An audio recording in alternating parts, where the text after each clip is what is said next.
বাংলাদেশের কমিউনিস্ট পার্টির উপদেষ্টা হায়দার আকবর খান রনর মরদেহ সকলের দেশবাসীর শ্রদ্ধার নিবেদনের জন্য শহীদ মিনারে নেওয়া হয়েছে। বেলা 11:30টার দিকে শোক মিছিল করে তার মরদেহ নেওয়া হয় শহীদ মিনারে। সেখানে বেলা 1টা পর্যন্ত তার মরদেহ রাখা হবে। এরপর ঢাকা বিশ্ববিদ্যালয় মসজিদে জানাজার নামাজ অনুষ্ঠিত হবে। পরে বনানীতে বাবা ও মায়ের কবরের পাশে হায়দার আকবর খান রনকে দাফন করা হবে। এর আগে মার্ক্সবাদী তাত্ত্বিক কমরেড হায়দার আকবর খান রনকে শেষ বিদায় জানিয়েছে তার দল বাংলাদেশের কমিউনিস্ট পার্টি সিপিবি।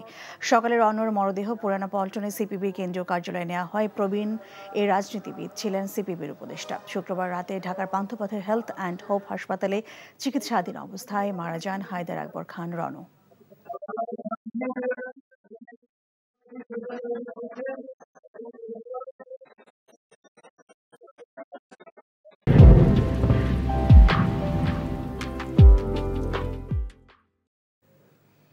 দর্শক, এই মুহূর্তে কেন্দ্রীয় শহীদ মিনারে আছেন আমাদের স্টাফ করেসপন্ডেন্ট কায়কোবাদ মাহমুদ। আমরা সরাসরি যাচ্ছি তার কাছে।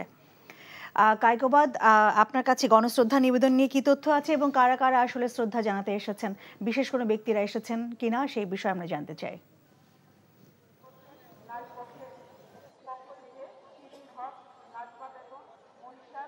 লিনা, আমি এখানে কিছুক্ষণ আগে এসেছি। আমি সকালে পল্টনের যে সিপিবির কার্যালয়ের সামনে যে তাকে সম্মান জানিয়েছে দলটির বিভিন্ন জেলা পর্যায়ের নেতাকর্মী এবং কেন্দ্রীয় পর্যায়ের নেতারা প্রথমে সম্মান জানিয়ে শ্রদ্ধা জানিয়েছিল। এরপর কিন্তু তাকে নিয়ে আসা হয়েছিল শহীদ মিনারে। এখানে 11:30টার সময় তাকে গার্ড অফ অনার দেওয়া হয়, যেহেতু তিনি একজন মুক্তিযোদ্ধাও ছিলেন। এরপর থেকে কিন্তু বিভিন্ন স্থানের ব্যক্তিবর্গ কিন্তু এখানে আসছেন এবং তার মরদেহ শ্রদ্ধা জানাচ্ছেন। এর মধ্যে আমরা দেখেছি বাংলাদেশের বড় দুটি রাজনৈতিক দল আওয়ামী লীগ এবং বিএনপি নেতৃবৃন্দরাও কিন্তু এখানে এসেছিলেন এবং তারা শ্রদ্ধা জানিয়ে গিয়েছেন। এছাড়াও অন্যান্য রাজনৈতিক দলগুলোর নেতাকর্মীরাও আসছেন। নাগরিক ঐক্যের মাহমুদুর রহমান মান্নাও এসেছিলেন।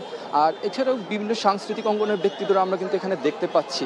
আর সর্বস্তরের ব্যক্তিরাও কিন্তু এখানে আসছেন। আর যেহেতু আরও অনেক সময় আছে, আর আমরা আশা করছি যে আরও অনেক মানুষ এখানে আসবে, শ্রদ্ধা জানাবেন তারা। আর আরেকটি কথা এখানে বলে রাখি, এরপরেই কিন্তু তার মরদেহ নিয়ে যাওয়া হবে ঢাকা বিশ্ববিদ্যালয়ের কেন্দ্রীয় মসজিদে। সেখানে কিন্তু তার জানাজার আয়োজন করা হবে। আর তারপর বিকেলের দিকে তার মরদেহ দাফন করা হবে বনানী কবরস্থানে। তো এখানে এই ছিল সর্বশেষ খানবেন। লিনা, জানছিলাম হায়দার আকবর রনের প্রতি শ্রদ্ধা নিবেদনের খবর।